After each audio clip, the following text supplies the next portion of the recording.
Chegamos então na última etapa do nosso curso de Física 3 e vamos então começar a discutir campo magnético, lei de Ampère, lei de Biot-Savart e conforme o conteúdo, a ementa prevista para o curso de Física 3, encerraremos o conteúdo oficial vendo lei de Faraday.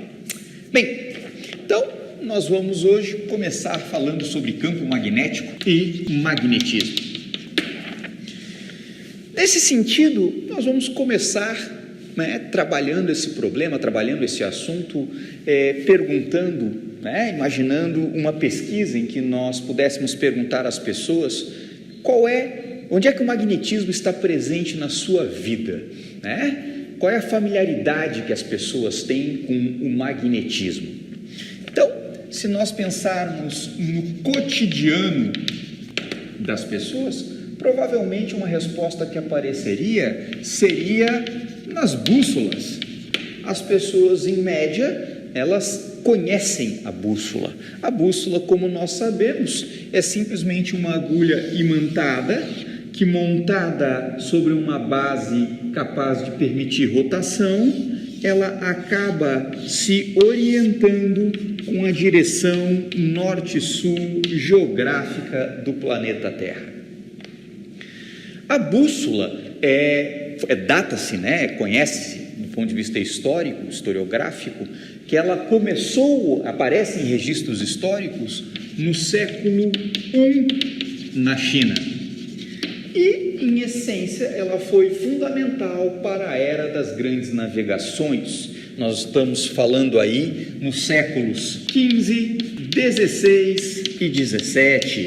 E é muito razoável imaginar o papel que a bússola teve na evolução da humanidade, porque claramente a orientação em alto mar, ela é feita pelas estrelas ou pela orientação do Sol, mas obviamente em dias nublados, sem esses sistemas de referência, é justamente a bússola que permitia que os navegadores conseguissem identificar a direção na qual estavam navegando.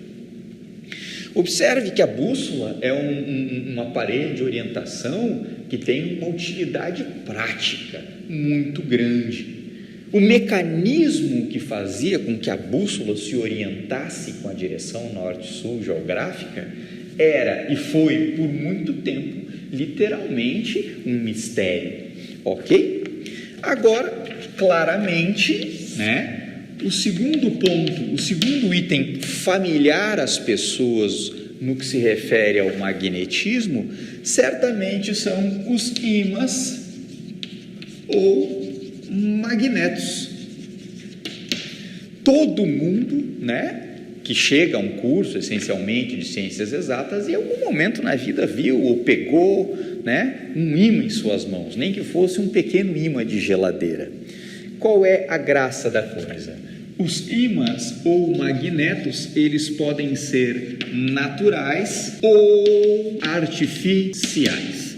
Como nós comentaremos numa parte seguinte do curso, você pode pegar, por exemplo, um prego de ferro, pode colocá-lo na presença de um ímã, de um campo magnético, por um tempo relativamente longo. Ao retirar esse prego, você observará que ele está imantado. Ele passa a adquirir a propriedade justamente de atrair objetos metálicos. Essa experiência é relativamente cotidiana para as pessoas. Agora, a graça da coisa nesse momento do nosso curso é falar sobre os ímãs ou magnetos naturais, em especial a magnetita. A magnetita é um mineral composto de óxido, essencialmente de óxido de ferro, isto é, ferro 3O4, e é o material magnético mais antigo conhecido pela humanidade. Por favor, de onde vem a palavra magnetismo? A magnetita é um mineral encontrado em abundância na Magnésia. A Magnésia é uma região presente na província da Tessália, que fica justamente na Grécia Antiga. Se você gastar 30 segundos tentando imaginar como aqueles homens daquele tempo, aquelas pessoas daquele tempo raciocinavam com a ideia de pegar pedras, que eram simplesmente pedras, e você observava que aquelas pedras, quando colocadas com uma certa orientação relativa entre si, se repeliam. Você simplesmente girava uma dessas pedras, mantinha a outra fixa, e agora elas passavam a se atrair. Se você fosse um sujeito da Grécia Antiga, você iria atribuir a estas pedras propriedades mágicas. E não por algum acaso, magnésia significa lugar de pedras mágicas. A graça da coisa é justamente observar que o magnetismo permaneceu por longo tempo muito mais como uma curiosidade do que algo útil. Nós citamos a aplicação das bússolas, né? Acabamos de citar aqui o exemplo cotidiano em que você pega 2 pedaços de mineral, de magnetita, e você observa esse comportamento familiar que todos nós conhecemos dos ímãs, ou seja, ou eles se atraem ou eles se repelem. Se você trocar a orientação, eles vão então trocar a repulsão pela atração, ou etc. Mas fato é, o magnetismo por muito tempo foi muito mais entendido como uma curiosidade do que necessariamente uma interação fundamental, ou em outras palavras, era totalmente a parte da eletricidade. Como então podemos observar, o magnetismo, foi descoberto, foi observado, registrado historicamente na Grécia Antiga, um equipamento até então baseado em magnetismo, mas que por bom tempo as pessoas não perceberam sua conexão com o magnetismo diretamente, foi a bússola. E, em especial, no que se refere à historiografia de compreensão do magnetismo, a primeira grande obra reconhecida como tal é justamente De Magnet. Trata-se de um grande tratado sobre o estudo do magnetismo. Ele foi escrito por um sujeito chamado William Gilbert e foi publicado em 1600, portanto há muito tempo atrás, e antes inclusive de um sujeito chamado Isaac Newton apresentar a teoria da gravitação universal, as leis de Newton, etc. O que nos interessa aqui, o que nos leva a citar esta obra, são os seguintes fatos. O Gilbert realizou uma bateria brutal de experimentos e conseguiu apresentar em sua obra uma série de conclusões muito importantes para a sequência dos estudos do magnetismo, que são as seguintes: todo magneto possui sempre um polo norte e um polo sul. Claramente, o que o nosso querido Gilbert deve ter tentado fazer foi pegar um magneto, quebrá-lo e tentar isolar somente um polo norte ou somente um polo sul, e ele não conseguiu observar a existência de um magneto, de um ímã que contivesse um único dos polos. Observe que esta situação existe ou está em contraste com o que observa-se com a carga elétrica, A carga elétrica, ou ela é de um corpo eletrizado, ou ele fica positivamente eletrizado, ou ele fica negativamente eletrizado. O magneto, por outro lado, reúne os 2 tipos de polo, que é um segundo ponto de vista que surge no estudo do magnetismo. Nós não falamos em carga magnética, nós falamos em polo norte e polo sul. Um outro ponto extremamente importante que surge na obra de William Gilbert e que vale a pena ser registrado é exatamente o seguinte: em 1600 as bússolas já eram conhecidas. O mecanismo pelo qual as bússolas se orientavam era o tema da discussão. A parte de toda uma polêmica que nós não vamos discutir aqui, Gilbert estabelece que o planeta Terra de alguma forma, funciona como um grande magneto. E é por esta razão que a bússola se orienta justamente. As pessoas já tinham feito o experimento de pegar uma bússola, aproximar um magneto e observar que ela defletia. Portanto, a propriedade de deflexão estava ligada à propriedade que o magneto possuía. O magneto, pelo próprio nome que nós já colocamos aqui, gerava magnetismo. Gilbert consegue estabelecer que o planeta Terra funciona como um ímã gigante. Esse é o ponto relevante. Então, a Terra é um ímã gigante e esférico. Ainda hoje, os colegas da geofísica discutem um modelo para o núcleo da Terra, buscando compreender a sua composição e como o campo magnético da Terra foi mudando a sua orientação ao longo da história do planeta. O que isso significa é que justamente esse ponto ainda é ponto de debate, é ponto de estudo. Não o fato de que a Terra, obviamente, funciona como um ímã gigante, mas sim justamente as minúcias por trás dessa ideia. Por fim, o que o nosso querido William Gilbert estabelece em sua obra é que polos iguais se repelem e polos diferentes se atraem. No melhor espírito do que nós já vimos aqui com o que acontece em relação às cargas elétricas. Cargas de mesmo sinal se repelem, cargas de sinais contrários se atraem. No que se refere aos tipos de polos magnéticos, comportamento similar é observado.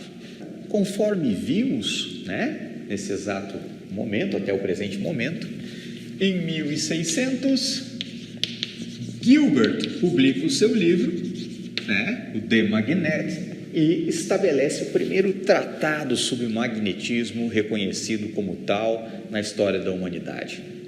Bem, o estudo do magnetismo não era exatamente algo tão emocionante, digamos assim, e ele permaneceu como um tópico, até por que não dizer monótono, por muito tempo. Em 1820, um sujeito chamado Hans Christian Ørsted, ele era professor colaborador ou algo que assim o valha, e ele estava justamente trabalhando na preparação de um experimento de correntes elétricas e, tinha ele aqui uma certa bancada, um fio condutor. Registra-se que justamente o nosso querido Ørsted havia deixado nas vizinhanças do fio condutor onde ele estava estudando as correntes elétricas uma bússola.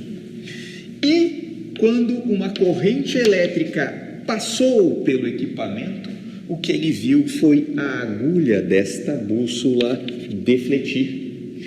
Quando a corrente cessou, a agulha voltou para a orientação original, que era provavelmente a orientação do eixo norte-sul da Terra, como nós já citamos aqui. O fato é, na presença de corrente elétrica, o que o nosso querido Ørsted registrou foi deflexão da agulha da bússola. Como nós já acabamos de comentar, graças à obra de Ørsted, isso então levou à seguinte conclusão: corrente elétrica gera campo magnético, porque se corrente elétrica não gerasse campo magnético, a bússola não sofreria deflexão. E esse é o primeiro grande ponto de raciocínio a ser considerado no estudo do magnetismo. Corrente elétrica gera campo magnético. A partir dessa observação qualitativa, a gente então vai começar a construir justamente a gente vai buscar uma visão quantitativa sobre quem é esse campo magnético, como eu calculo ele e como é que eu conecto a intensidade que um dado campo magnético tem ao ser gerado por uma dada corrente elétrica, no mesmo espírito do que nós fizemos quando estudamos ou começamos justamente vendo eletricidade, ou seja, carga elétrica gera campo elétrico, e a primeira noção que nós tivemos de campo elétrico, ainda que implicitamente, foi vista na lei de Coulomb. Portanto, nós vamos começar a imaginar alguns experimentos que nos permitam observar ou entender as propriedades por trás desta simples observação.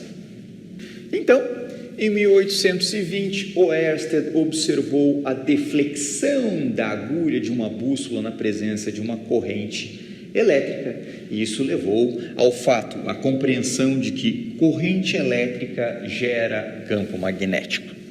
Sabendo que a entidade mais básica que gera campo magnético é justamente o magneto, as pessoas extrapolaram nas ideias da época, já se conhecia em 1820 a ideia de campo elétrico e se imaginou que o campo magnético teria um comportamento similar, dado que todo magneto, isso já era conhecido na época, era caracterizado por um polo norte e um polo sul. Convencionou-se que o campo magnético emanava do polo norte e convergia para o polo sul.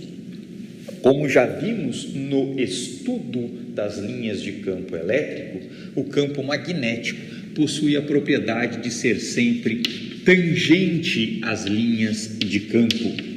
E já vamos colocar agora a noção de que o campo magnético será representado pela letra B. Bem, nesse exato momento, a fim de ganhar uma noção mais quantitativa sobre essa noção, ou seja, corrente elétrica gera campo magnético, nós vamos apelar para algo que já é intuitivamente conhecido de quem está vendo esse curso.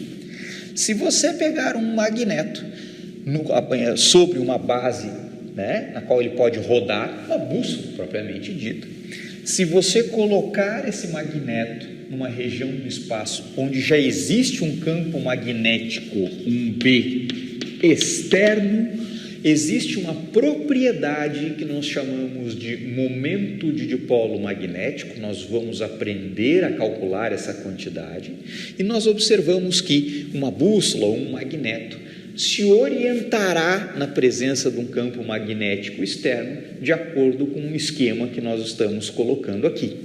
Ou seja, se eu observo as linhas de campo no sentido que nós temos aqui, supõe-se que eu tenho deste lado um polo norte, deste outro lado um polo sul, e o nosso magneto se orientará de forma que o polo sul magnético ficará de frente para o polo norte do campo externo e vice-versa. Se isso é verdade, e sabendo que corrente elétrica gera campo magnético, vamos raciocinar o seguinte experimento. Nós pegamos um fio condutor, nós não colocamos aqui a bateria que vai gerar corrente elétrica. Nós, com uma pequena verba, vamos a uma casa de ferragens e compramos um dado conjunto de bússolas. O tipo de corrente elétrica mais simples que nós podemos conceber do ponto de vista de teste experimental no primeiro momento é ao longo de um fio retilíneo e uma corrente contínua. Se isso é assim, nós pegamos uma mesa que nós vamos manter na horizontal, nós fazemos um buraco no meio dessa mesa e dispomos esse fio numa direção vertical. Esse é um raciocínio relativamente simples de fazer, que não exige grandes imaginações.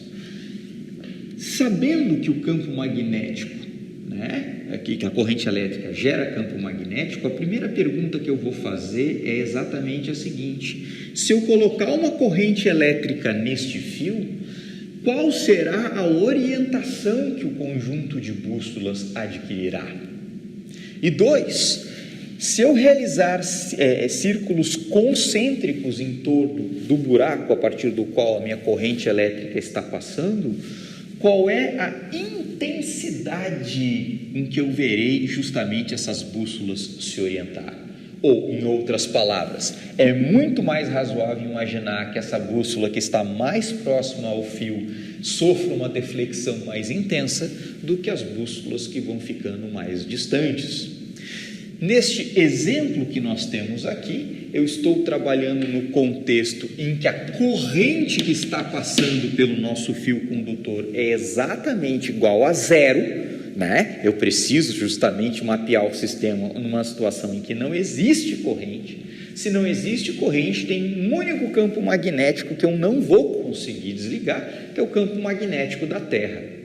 Se você observar esse esquema, eu mais ou menos tentei desenhar, o desenho é um pouco grosseiro, desenhei todos os polos sul direcionados ou no sentido deste lado do nosso arranjo e em contrapartida todos os polos norte deste outro lado. Se você tiver em mente esse esquema que nós temos aqui, nós normalmente identificamos o polo norte e o polo sul com o qual a bússola apontam como sendo o polo norte geográfico e o polo sul geográfico.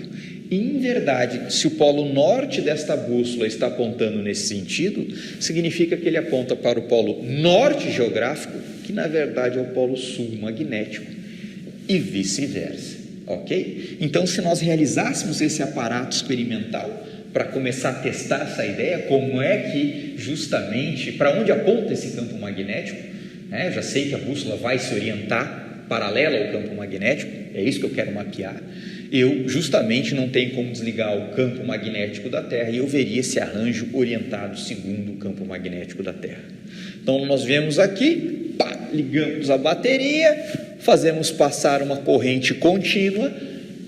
Ponto fundamental, o sentido da corrente que eu estou colocando aqui é o sentido convencional, portanto os portadores de carga são positivos, e a disposição com a qual as nossas bússolas vão se orientar no espaço é essa que nós temos aqui num desenho, ou seja, os polos norte orientados, se eu imaginar o dedão, né, no sentido da corrente, sempre orientados nesse sentido, e aí o que você tem é esta situação que eu estou agora tentando mapear aqui, né? Esta flecha em amarelo descreve o sentido com o qual o campo magnético aparece uma vez que você tem uma corrente, novamente considerando o sentido convencional.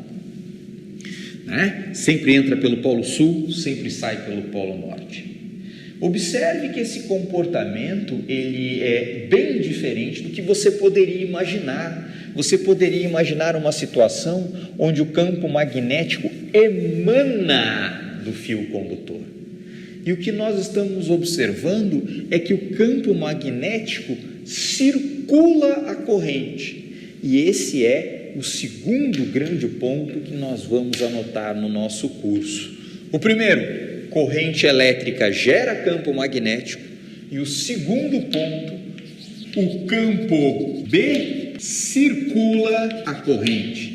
E este circula a corrente obedece uma quiralidade, uma orientação específica. Que orientação é essa? Se você colocar o seu dedão no sentido da corrente, o campo magnético estará no sentido dos seus dedos, ok? Então, se nós temos aqui uma corrente no espaço, o campo magnético obedecerá uma orientação similar a essa que eu estou colocando aqui.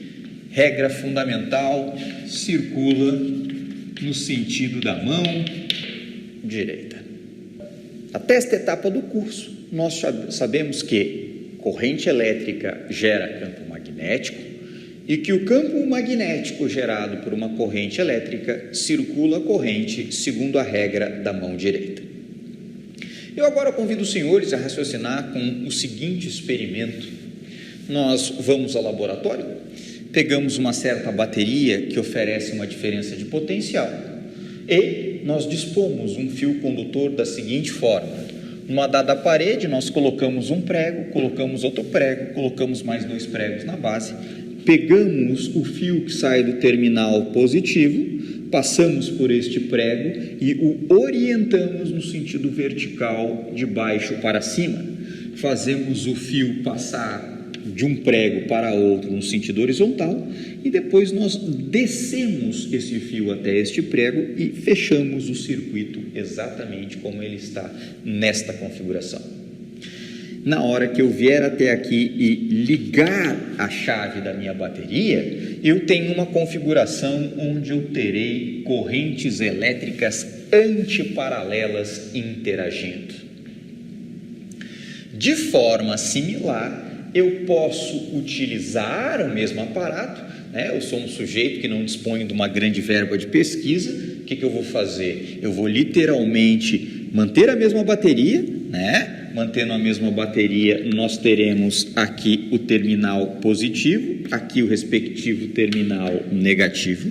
Ele passa pelo mesmo prego, eu mantenho essencialmente o lado esquerdo igual, só que agora, ao invés de pegar o fio e ligar diretamente do ponto de vista de conexão direta, aqui na horizontal, eu vou pegar esse fio e vou colocá-lo no prego aqui de baixo.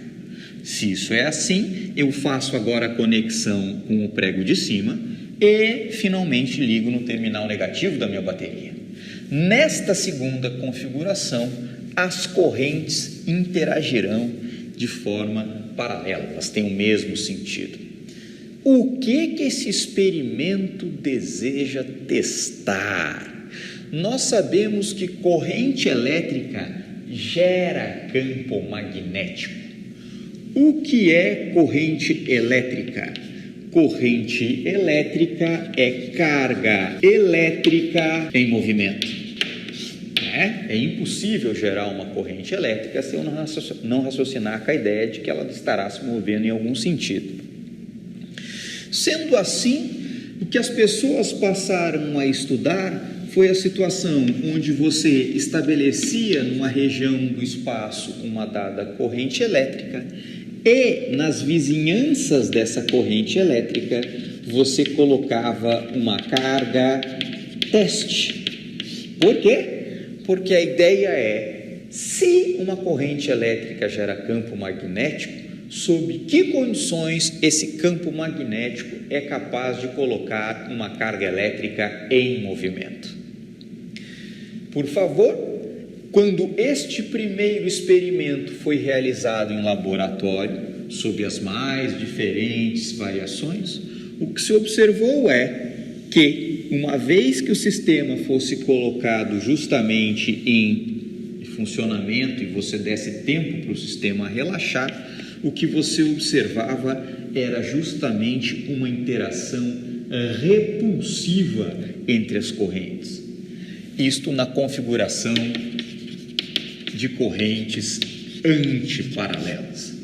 Por outro lado, quando as correntes estavam paralelas, o que se observou foi uma deflexão dos fios condutores, mas justamente no sentido contrário. Ao invés de você observar uma interação repulsiva, como na situação anterior, o que você observou foi uma interação atrativa. Como é que a gente explica justamente esta configuração, esta disposição dos fios condutores nestes dois experimentos? Num primeiro momento, poderia-se imaginar que as cargas teste que estão fluindo pelos fios condutores foram defletidas por uma força de origem elétrica.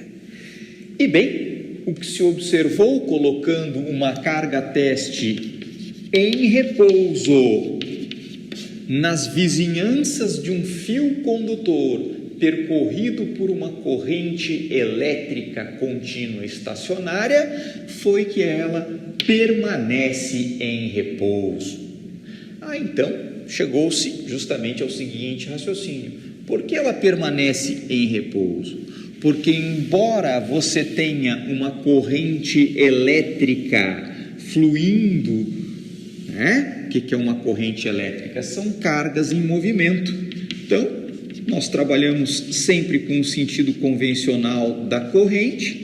Nós temos aqui uma carga Q que move-se com velocidade V, uma carga típica, e o motivo pelo qual a sua carga teste permanece em repouso é o fato de que este fio percorrido por uma corrente não gera campo elétrico, porque se eu observar um instantâneo do sistema, eu vou descobrir que o fio é eletricamente neutro.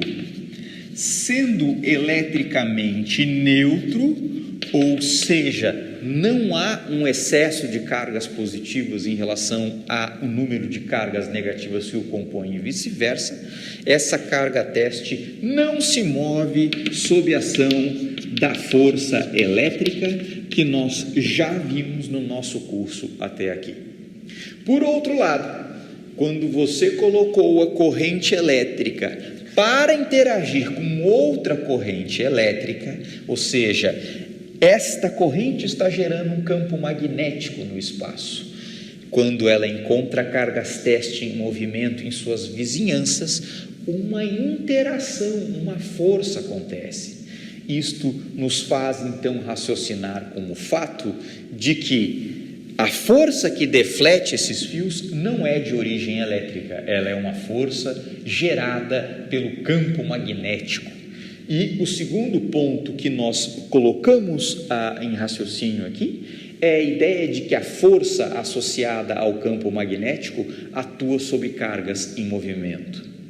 O que se descobriu experimentalmente é que se você tiver uma carga teste Q movendo-se com uma velocidade V, a força magnética que atuará sobre essa carga é QV produto vetorial com B, onde B é o campo magnético que atua sobre a mesma, que ocorre na região onde essa carga se encontra. Para perceber que esta expressão explica o experimento das correntes, nós agora literalmente reproduzimos o diagrama associado ao experimento com as correntes paralelas. Por favor, observemos o que está acontecendo aqui. Nós temos aqui um portador de carga que move-se com velocidade V. O que nós podemos afirmar? Nós podemos afirmar, de acordo com a regra da mão direita, se este é o sentido da corrente, ele vai gerar um campo magnético que o circula, E nós sabemos o sentido desse campo magnético. O campo magnético que atuará justamente na região onde existe a segunda corrente, pela regra da mão direita, entra no plano do quadro. Portanto, aqui está o campo magnético gerado por esta primeira corrente. Neste ponto do espaço, nós teremos, de acordo com o experimento que nós temos aqui, outro portador de carga. Esse portador de carga move-se com velocidade V e possui uma carga Q. O que o experimento está nos dizendo é que a força magnética é tal que atua no sentido de repelir justamente o segundo fio. Por favor, observemos força magnética é QV vetorial B. V aponta para baixo, de acordo com o sentido da corrente que nós temos. O portador de carga é justamente positivo, pelo sentido convencional da corrente. Portanto, o vetor Q vezes V aponta de cima para baixo. Se os portadores de carga fossem negativos, ou seja, nós tivéssemos o sentido em que o vetor velocidade está para baixo, mas a carga é negativa, esse vetor estaria no sentido contrário.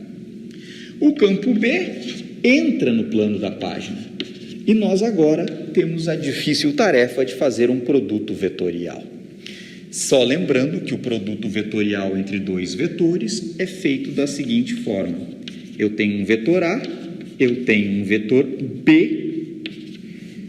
Se eu quiser saber o produto vetorial de A com B, eu estendo a minha mão no sentido do vetor A, rebato no sentido do vetor B e o dedão, o meu dedão, vai apontar no sentido do vetor resultante. C igual a A vetorial B. De forma similar, se eu colocar, a palma da minha mão no sentido do vetor Q vetorial V, rebater no sentido do campo magnético, eu vou descobrir que a força magnética aponta no sentido de repelir esta carga, no melhor espírito do que o nosso desenho aqui ilustra. O estudante pode repetir essa análise agora considerando o efeito do campo magnético gerado por esta outra parte da corrente. Se você assim raciocinar, você vai colocar o seu dedão no sentido desta corrente, o campo magnético gerado por ela estará circulando essa corrente no sentido justamente determinado pelos dedos da mão direita. Isto significa que na região desse portador de carga, o campo magnético estará entrando no plano do quadro. Nós temos então, aqui está a nossa carga Q subindo, portanto, o nosso vetor Q vezes V aponta de baixo para cima, o respectivo campo magnético entra no plano do quadro, QV vetorial B tem que apontar justamente neste sentido, o que é 100% coerente com a deflexão do fio que nós enxergamos, ou seja, a força de origem magnética é tal que os fios irão se repelir. Fica como exercício para o estudante repetir essa análise e observar que, ao trocar o sentido da segunda corrente, ou seja, trabalhar com a configuração de correntes paralelas, a força magnética que atuará em cada um dos fios será uma força, agora, nesta nova configuração, atrativa. Portanto, sintetizando o que nós vimos até agora. Primeiro, corrente elétrica gera campo magnético. Segundo, o campo magnético circula a corrente. E terceiro, conforme o experimento das correntes nos mostra, a força magnética é dada por carga Q, que se move com velocidade V, produto vetorial com o campo magnético. Note que nós ainda não construímos a equação que nos permite calcular B a partir de uma dada corrente. Esse é o tópico da nossa próxima aula e esta relação é definida, ela surge a partir da lei de Biot-Savart. Mas, no entanto, esta relação experimental, isso vem do experimento, nos permite definir quem é o campo magnético B e por que a gente usa essa relação para definir quem é o campo magnético B. Todas as demais quantidades presentes justamente aqui nesta equação são muito bem conhecidas, Força é dada em newtons, a carga elétrica é dada em coulombs, a velocidade é dada em metros por segundo e esse objeto que é o campo magnético, você uma vez construindo uma corrente, você consegue medir o efeito que B tem justamente numa dada distribuição de cargas em movimento. E é por isso que essa equação define o campo magnético. Se você prestar atenção, no sistema internacional, a unidade de B é dada por newton segundo, justamente metro coulomb, e esta unidade ela é conhecida como Tesla, cujo símbolo na literatura é exatamente igual a T. Um campo magnético de 1 Tesla é um campo muito intenso. Então, esta é uma unidade que você também tem que ter cuidado. O ponto relevante que nós vamos observar aqui é um ponto extremamente relevante. Se nós tivermos uma certa carga Q se movendo com velocidade V numa região do espaço onde existe um campo magnético, a pergunta mais natural a ser feita é: qual é o trabalho realizado pela força magnética? Né? Lembrando, trabalho é força que vira deslocamento. O campo magnético só realiza força sobre cargas que já estão em movimento. Se a velocidade for nula, a força magnética não atuará sobre a carga que aqui se encontra. Lembrando que trabalho é força vezes deslocamento, né? Então, se nós tivermos justamente uma certa força F que atua sobre a nossa carga aqui, se essa força for magnética, ela será dada por Q V vetorial B escalar dl. Quem é este dl que aparece justamente nesta integral? É um deslocamento infinitesimal da nossa carga teste que move-se sob a ação do campo magnético. Se a carga se mover um dl, é muito razoável escrever esse dl como sendo a velocidade instantânea que a carga tem, movendo-se ao longo de um tempo infinitesimal dt. Então, nós temos aqui o produto escalar com v dt.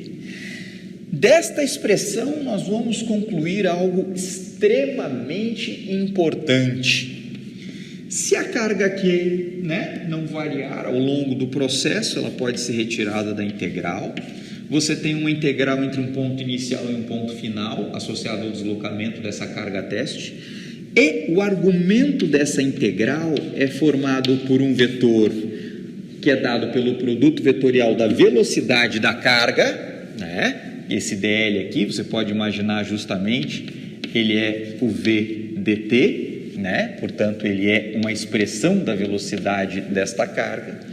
Produto escalar com um vetor v, multiplicado, por um diferencial dt. O que nós podemos falar sobre este termo? V vetorial B, produto escalar V.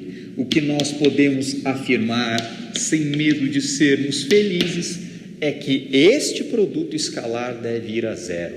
Ele deve ir a zero porque, se nós tivermos o vetor velocidade, aqui o vetor campo magnético, o vetor V vetorial B é certamente ortogonal tanto ao vetor velocidade quanto ao vetor campo magnético. Nessas condições, este produto, esse vetor V vetorial B, certamente é perpendicular, é ortogonal ao vetor V e, portanto, a projeção dele ao longo do vetor velocidade é zero. O argumento dessa integral é zero e o que você conclui é que força magnética não realiza trabalho, ou, em outras palavras, usando exclusivamente campo magnético, você não vai colocar cargas em movimento. Tal como acabamos de observar, nós aprendemos que força magnética é dado por carga que se move com velocidade v, produto vetorial com o campo magnético que atua ao longo da mesma. Nós agora vamos buscar um outro nível de raciocínio, porque, como nós vimos, o experimento com as correntes elétricas é um experimento que a gente explica a configuração raciocinando com os portadores de carga que estão se movendo dentro dos fios condutores. No entanto, nós temos o interesse de aprender a calcular a força magnética que atua ao longo de uma dada corrente, ou seja, nós queremos justamente sofisticar a descrição da força magnética, não mais nos referindo a um portador de carga que se move numa velocidade v. Quando eu vou para o laboratório, eu meço uma corrente, então eu desejo escrever essa equação em função da corrente. Se isso é assim, nós lembramos a definição operacional de corrente elétrica, que já foi vista em outros momentos, né, aqui desse curso, e que, por que não dizer, é a definição operacional que você encontrará nos livros mais básicos. Então, se você tiver um fio condutor, né, submetido a uma diferença de potencial, você espera que os portadores de carga se desloquem ao longo deste fio condutor com a chamada velocidade de deriva, e a definição operacional de corrente elétrica é aquela onde você faz um corte transversal ao fio, né? Você considera o que se conhece como uma seção reta, e você define corrente elétrica como a taxa de cargas ou de portadores de carga, para ser mais explícito, que atravessam essa seção reta por unidade de tempo. Esta definição, como nós sabemos, nós já vimos isso, carga elétrica é dada em coulombs, tempo é dado em segundos. Daqui nós descobrimos que a unidade de corrente elétrica é coulomb por segundo, também chamada de ampere, de acordo com o Sistema Internacional de Unidades. Agora, então, nós passamos para um outro nível de raciocínio. Que nível é este? Corrente elétrica é uma grandeza escalar ou vetorial?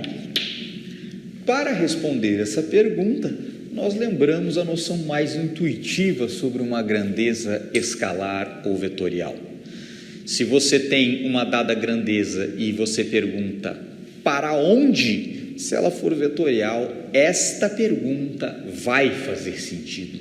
Se ela for escalar, claramente esta pergunta torna-se inócua. Se nós pegarmos um termômetro, colocarmos nesse ponto da nossa sala e registrarmos a temperatura de 22 graus Celsius, para onde? A temperatura não aponta para lugar nenhum, ela não vai a lugar nenhum.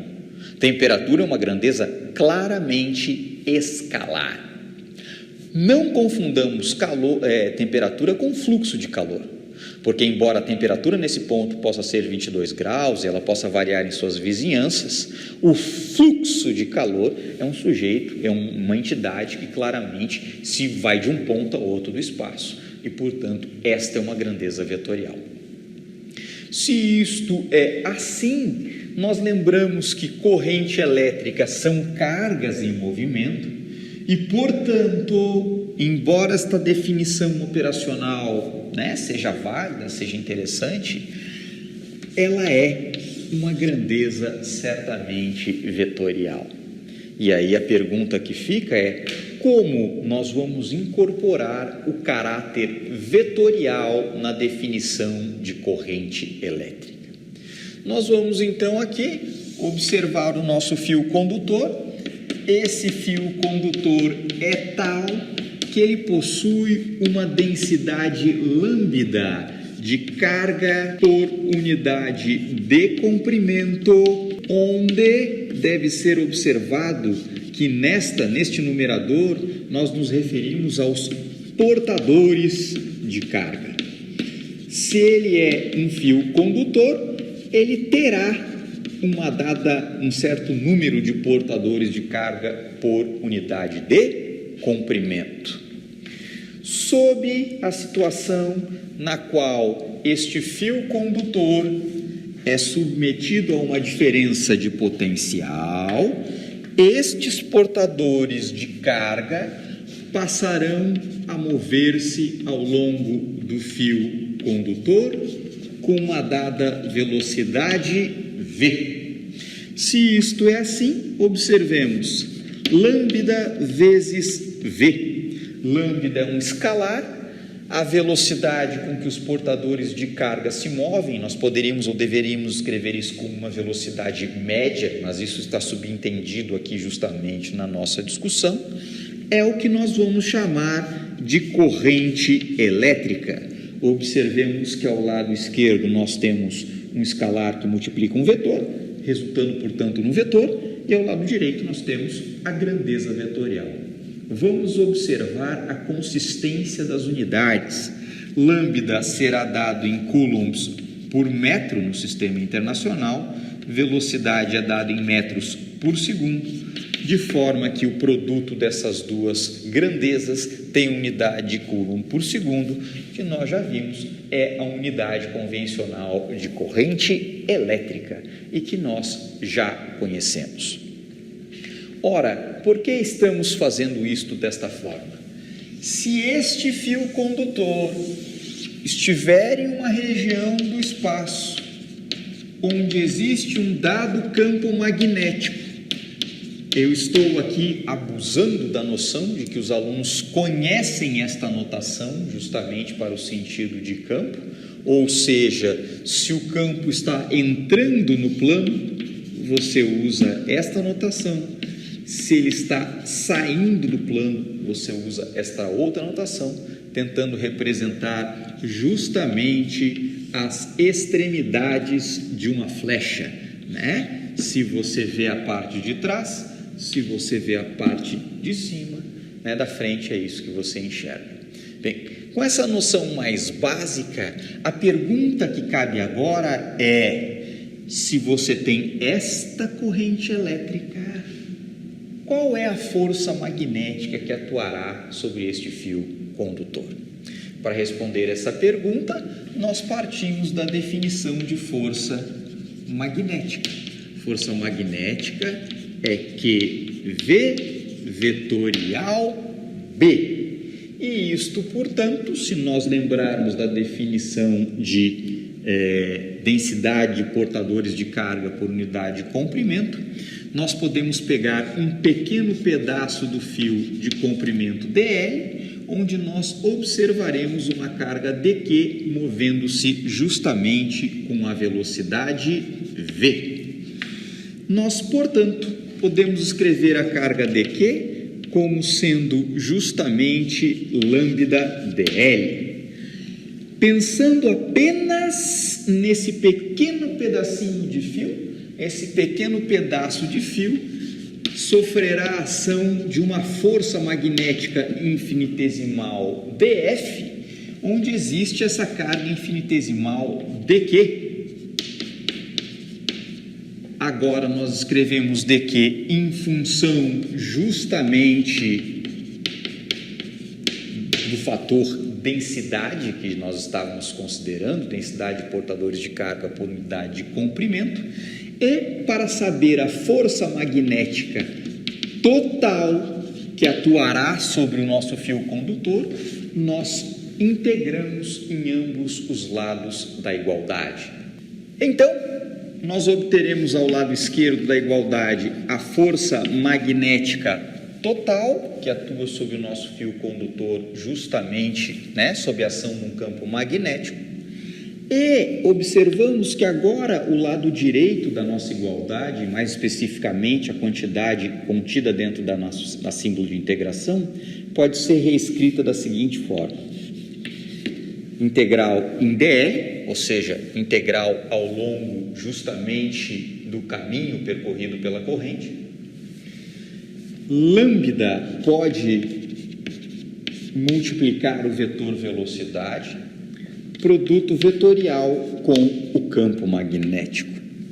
Se agora nós lembrarmos que o produto da densidade de portadores de carga com o vetor velocidade pode ser, na verdade, identificado com a própria corrente que percorre o fio condutor, esta força magnética resultante que atua sobre o mesmo pode ser escrita simplesmente como uma integral ao longo do comprimento do fio e vetorial B.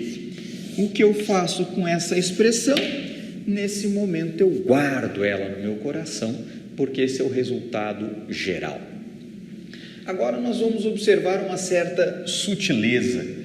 Aqui dentro do argumento da integral, nós temos dL que multiplica a corrente elétrica escrita como uma grandeza vetorial. Não há nada de errado com isto. Vamos observar que normalmente nós trabalharemos com uma situação em que eu tenho uma dada corrente elétrica percorrendo um dado caminho no espaço, ou seja, os portadores de carga percorrem, né, um dado circuito, um dado perímetro. O que nós fazemos normalmente é justamente dividir esse perímetro em justamente pequenos pedacinhos infinitesimais.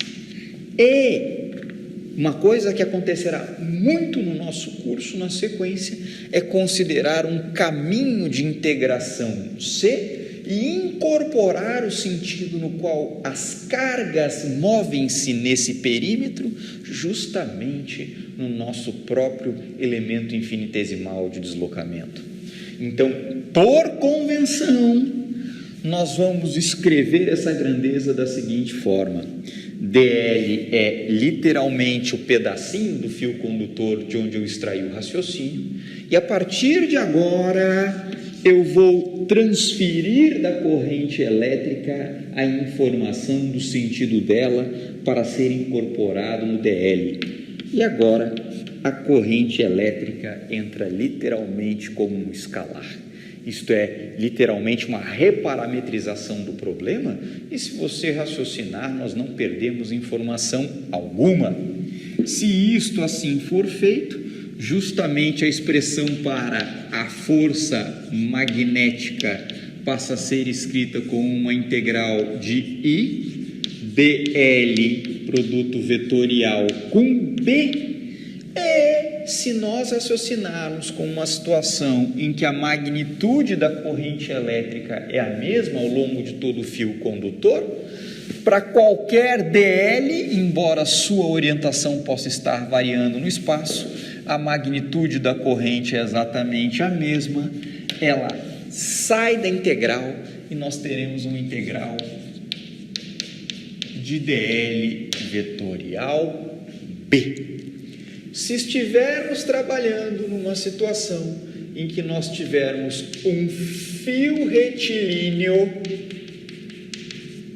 justamente na região em que existe esse campo magnético atuando, e se este fio retilíneo for tal que ele possui um comprimento L, fica como exercício para o nosso estudante mostrar que esse resultado é escrito simplesmente como I, L vetorial B, onde L passa a ser um vetor que carrega duas informações.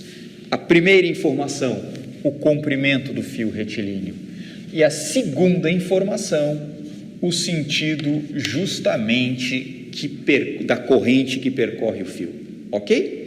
Então, essa é a expressão geral e esta é a expressão particular na situação em que você tem um fio retilíneo de comprimento L percorrido por uma corrente I numa região do espaço em que existe um campo magnético B. Nós acabamos de debater a força magnética que ocorre quando eu estiver considerando uma distribuição de carga linear em movimento. Mas pode ocorrer de eu estar trabalhando com uma distribuição de carga superficial, né? Nós já vimos uma situação ou situações no nosso curso em que a carga não encontra-se numa configuração que possa ser caracterizada por uma geometria puramente linear. Se a carga encontra-se disposta numa superfície, então nós definimos sigma, um número de portadores de carga por unidade de área, isso, portanto, tem unidades de Coulomb por metro quadrado, e se esses portadores de carga movem-se ao longo da superfície com uma velocidade média v, nós definimos uma grandeza chamada densidade de corrente superficial.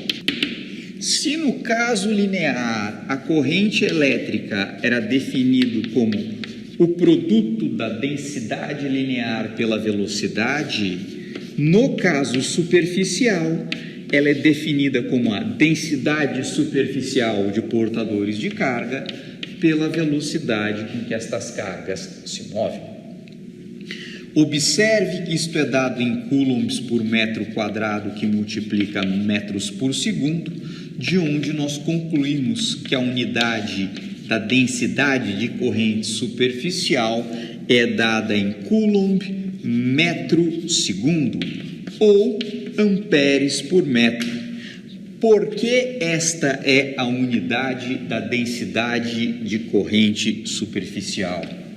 Isto é, na verdade, corrente por unidade de comprimento. O que é uma corrente superficial, se não uma coleção de correntes lineares dispostas uma ao lado da outra? Então, justamente o que você tem aqui é uma dada corrente por unidade de comprimento, onde nós temos exatamente a seguinte noção: esta corrente, essa densidade K, pode ser simplesmente escrita como a corrente I, que se move, a corrente infinitesimal DI, que se move ao longo de um comprimento infinitesimal DL da superfície. Bem, o que nos interessa agora é admitir que na região onde existe justamente esta corrente superficial se movendo, há um campo magnético e, portanto, esta corrente sofrerá a ação de uma força magnética. A força magnética que atua sobre uma carga infinitesimal dQ é dada por dQ V vetorial B.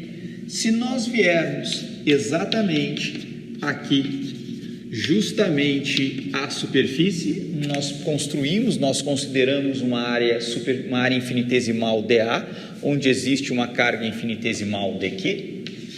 Esta carga infinitesimal é escrita como sigma dA e, portanto, nós podemos escrever a força, uma força magnética que atua sob esta carga infinitesimal como sigma dA V vetorial B. Se agora nós integrarmos em ambos os lados da igualdade, a força magnética total que atua sobre a superfície pode ser escrita como uma integral ao longo da superfície, justamente sigma V vetorial B. Mas sigma V é a própria densidade de corrente superficial, de tal forma que a força magnética resultante que atuará sobre essa corrente que se desloca ao longo de uma superfície é dada pela integral em dA de K vetorial B, onde K é literalmente a densidade de corrente superficial. Depois de vermos o caso superficial, nós passamos para o caso volumétrico, situação na qual a nossa corrente move-se numa configuração tridimensional. Se no caso linear a corrente era definida como λV, no caso superficial como sigma V, é muito razoável imaginar que no caso tridimensional nós vamos definir uma nova densidade de corrente, que nós vamos chamar de J, e ela será dada pela densidade volumétrica de portadores de carga, multiplicada pela respectiva velocidade com que elas se movem ao longo do espaço. Então, ρ é literalmente o número de portadores de carga por unidade de volume. Nesta situação, a unidade de J será dada em coulombs por metro cúbico, que multiplica metros por segundo. Isso é dado em coulomb metro quadrado por segundo, ou amperes por metro ao quadrado. É por esta razão que a grandeza J é chamada de densidade de corrente volumétrica. É por esta razão que, se nós construirmos uma superfície S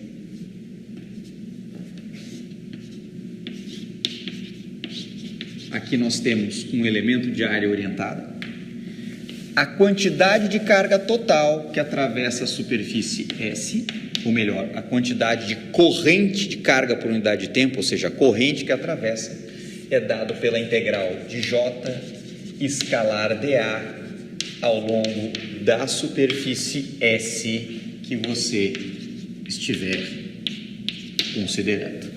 J é corrente por unidade de área. Se você integrar numa dada área, representada, portanto, limitada por um contorno e representada por uma superfície, você obtém a corrente total que está fluindo ao longo desta superfície. Se essa estrutura estiver numa região do espaço onde existe um campo magnético externo, a força magnética que atuará sobre esta estrutura será dada pela integral em dq v vetorial b, onde essa integral representa a soma sobre todos os elementos de carga que estão fluindo. Nós podemos vir até aqui, construir um elemento de volume dv, onde existe uma carga dq.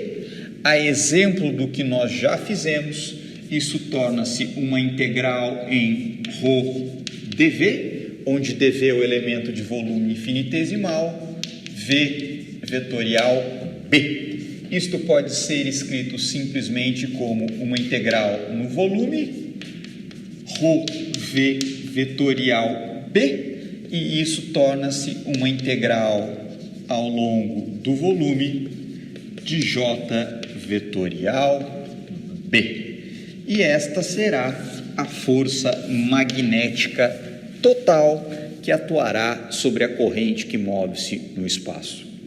Observe que os dados de entrada para realizar essa integração são o campo magnético externo, que pode ter módulo, direção e sentido variando no espaço, ou seja, o campo magnético que atua nesta região da minha corrente pode ser diferente em módulo, direção e sentido do campo magnético que atua sobre esta outra região. De forma similar, a densidade de corrente volumétrica pode ser diferente em diferentes regiões da minha distribuição de corrente. Se você quiser raciocinar, eu acho que um exemplo interessante é pensar numa nuvem de tempestade, em que claramente você tem correntes de convecção dentro da nuvem e você tem um movimento superficial, por que não dizer, das correntes na superfície dessas nuvens. Então você tem lá um arranjo de cargas em movimento que certamente não tem a mesma módulo, direção e sentido em todos os pontos da sua distribuição. Obviamente, as nuvens de tempestade movem-se sob a ação do campo magnético da Terra, mas a gente não imagina justamente que essa força seja assim tão grande, capaz de desviar essas nuvens no seu movimento. É uma conta que pode ser interessante de fazer. Um último comentário, retornando para o caso superficial, considerações similares podem ocorrer aqui. A densidade de portadores de carga numa porção da superfície pode ser diferente da outra. Os portadores de carga podem mover-se com velocidades diferentes ao longo de cada ponto da superfície, e isso afetará a integração, porque cada uma dessas grandezas aqui dentro do sinal da integral pode depender justamente do espaço, ou seja, se o meu dA for um plano XY, K pode depender de XY, B pode depender de XY, e essa integração pode ficar extremamente complexa. Então agora nós sabemos calcular a força magnética que atua ao longo de uma corrente. Nós agora vamos estudar um assunto muito importante, que é o chamado momento de dipolo magnético. Então, eu convido os senhores a raciocinar exatamente com a seguinte configuração. Nós vamos considerar aqui um sistema de coordenadas, um sistema de referência. Aqui nós temos um eixo X, um eixo Y e um eixo Z. Aqui está a origem do nosso sistema de coordenadas. A situação é tal que nós temos uma espira de corrente retangular, uma espira fechada. O que é uma espira? É um fio condutor simples. E a configuração é tal que a corrente se moverá ao longo justamente desse perímetro retangular. Então, nós colocamos aqui a orientação da corrente e o fenômeno que nós vamos estudar é como se comporta justamente essa espira percorrida por uma corrente I na situação em que existe um campo magnético externo homogêneo, um campo na verdade uniforme, ou seja, ao longo de todo o espaço, esse campo possui uma magnitude B0 e atua no sentido positivo do eixo Y. E o que nós queremos aqui? Nós queremos analisar como a força magnética afeta essa espira de corrente. Este lado possui justamente um comprimento que nós vamos chamar de A, e este outro lado possui um comprimento que nós vamos chamar de B. Bem, o primeiro ponto que nós vamos considerar é justamente o cálculo da força magnética que atua sobre cada um dos segmentos que compõem a nossa espira. Nós vamos chamar esse primeiro segmento de 1, este outro segmento de 2, este outro segmento de 3 e este último segmento de 4. Nós sabemos calcular a força magnética que atua ao longo de um segmento de fio retilíneo. Nós vimos essa dedução. Ele é dado pela corrente que percorre o fio, multiplicado pelo comprimento do fio, escrito como uma grandeza vetorial, onde justamente o sentido desse vetor aponta no sentido da corrente, produto vetorial com o campo magnético que atua justamente neste segmento. Então, nós vamos começar analisando a força que atua no segmento 1. O segmento de fio 1 é percorrido por uma corrente I. O tamanho do fio é justamente dado por B e ele aponta no sentido positivo do eixo Z. Portanto, este vetor é B na direção do versor K. Produto vetorial com o campo magnético, que é dado por P0J. P0J versor. Isso, portanto, passa a ser escrito como I, B vezes B0, ou seja, eu pego todos os escalares e agora, literalmente, faço o produto vetorial do versor K com o versor J. Para tanto, nós vamos lembrar a orientação aqui dos versores cartesianos. Aqui está o versor I, aqui está o versor J e aqui está o nosso bom e velho versor K. K vetorial J, pela regra da mão direita, apontará no sentido negativo do versor I. E, portanto, a força magnética que atua neste primeiro segmento é dada por I, Bzinho B0, deu seu comprimento B0 a magnitude do campo magnético que atua sobre o mesmo, no sentido negativo do versor I. Portanto, aqui está a força magnética que atua ao longo do primeiro segmento. Vamos fazer esse cálculo agora para o segundo segmento, F2. O segmento 2 também é percorrido por uma corrente I, e o seu tamanho é A, e esta corrente flui no sentido negativo do eixo Y. Portanto, ela é IA multiplicado pelo versor J com um sinal negativo, produto vetorial com B0, J versor, justamente o campo magnético. Nós temos menos I, Azinho, B0, J vetorial, J. Nós temos, portanto, o produto vetorial do versor J com ele mesmo, o produto vetorial de dois vetores colineares, paralelos ou antiparalelos, é necessariamente igual a zero. Portanto, no segmento 2 não atua nenhuma força magnética.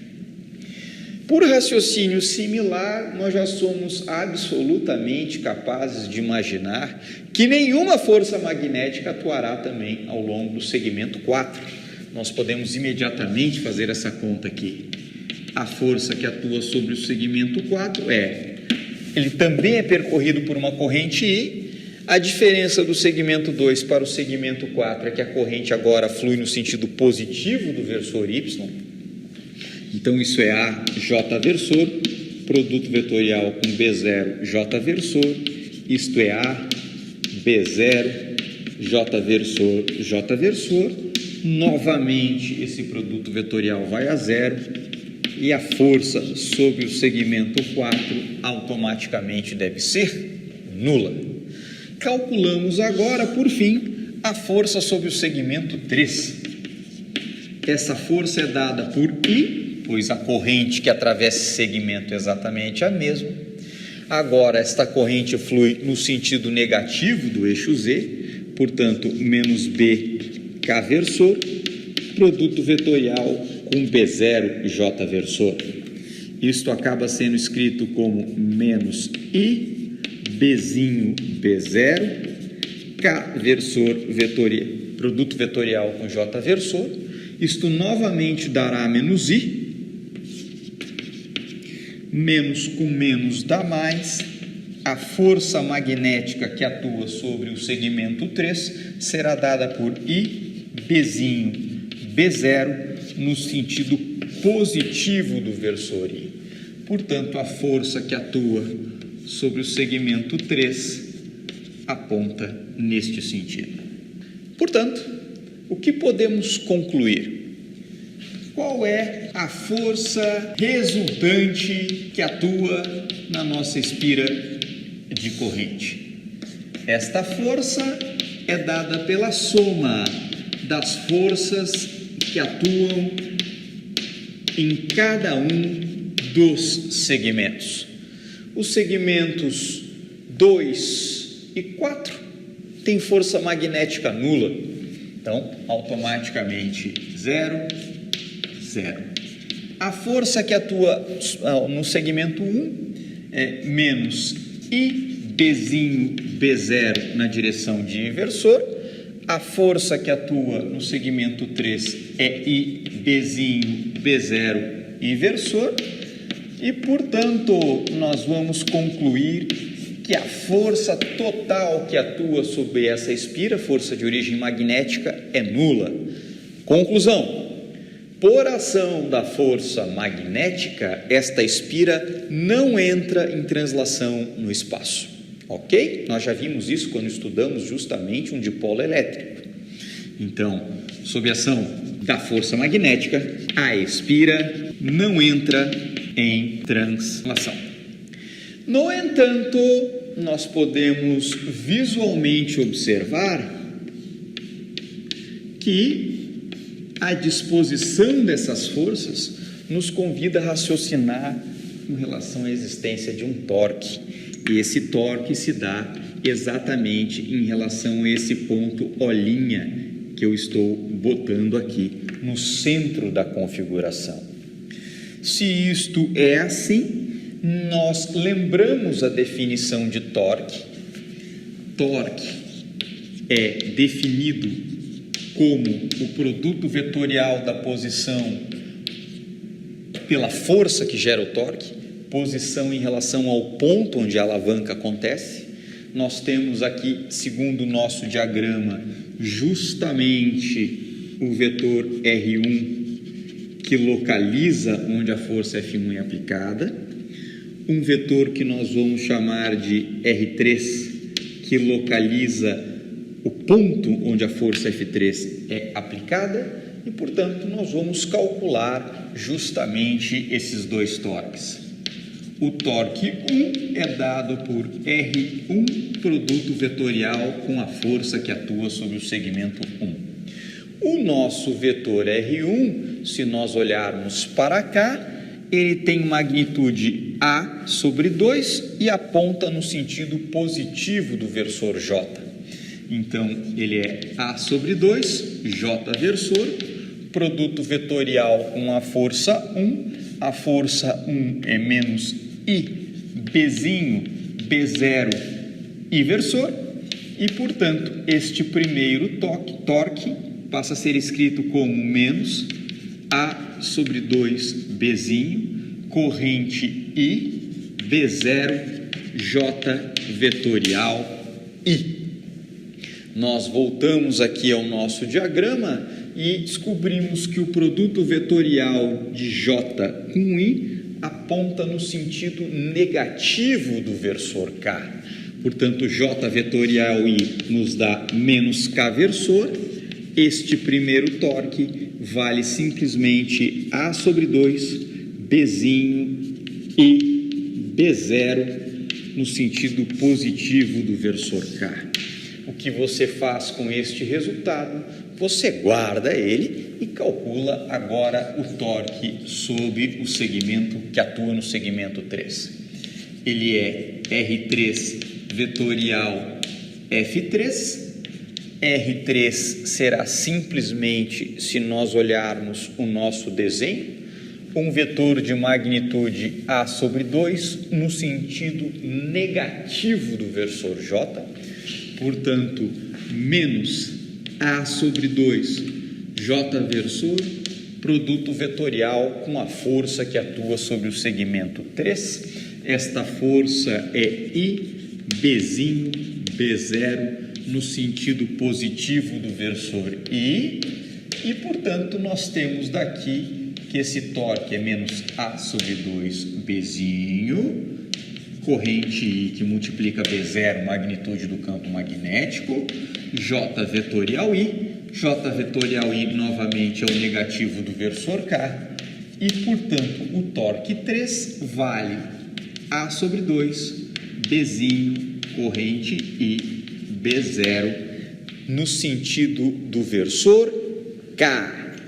Nós, então, agora calculamos justamente, já que temos o torque que atua em cada segmento, nós podemos calcular o torque total, que é simplesmente dado pela soma vetorial dos torques que atuam em cada um dos segmentos. Claramente o torque 1 é igual ao torque 2, então nós teremos A sobre 2, Bzinho I, B0, K versor, mais A sobre 2, Bzinho I, B0, K versor, e, portanto, o torque total é simplesmente A vezes B, que multiplica I, B0, K versor.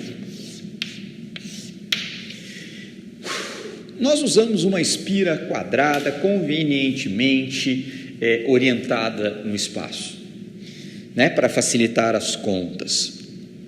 Eu gostaria agora de retornar para aquele desenho e, nesse exato momento, literalmente estragá-lo. Por que eu vou estragá-lo? Vamos observar o que nós temos aqui. A vezes B multiplicado pela corrente I. Voltemos. Quem é A vezes B? Este lado vale A, este lado vale B.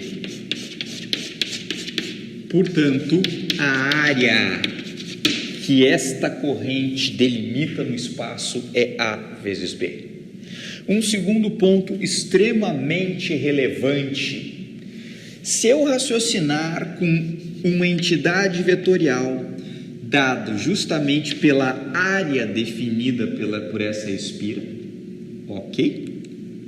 Se eu lembrar que a corrente está fluindo nesse sentido, eu defino, eu construo, eu imagino um vetor μ, dado simplesmente pela área, multiplicado pela corrente que percorre a espira, e, por favor, que raciocínio eu farei?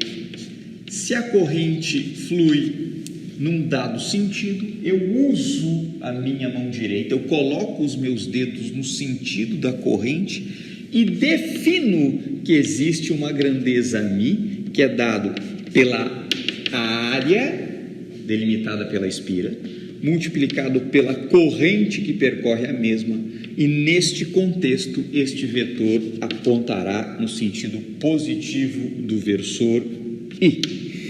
Se você abstrair desta forma, você vai enxergar que este torque pode simplesmente ser escrito como a área da espira vezes a corrente que atua, né? A corrente não atua, mas este vetor definido no sentido do versor positivo I, produto vetorial com B0J. Você vai descobrir que você vai obter exatamente o mesmo resultado que nós já temos. Por que isto? Porque torque passa a ser escrito como μ vetorial B, onde μ escrito simplesmente como sendo a área da espira vezes a corrente orientada no sentido de um versor N, associada à regra da mão direita, lembrando que os dedos apontam no perímetro e o seu dedão estará perpendicular à superfície da espira. Esta grandeza é chamada de momento de dipolo magnético.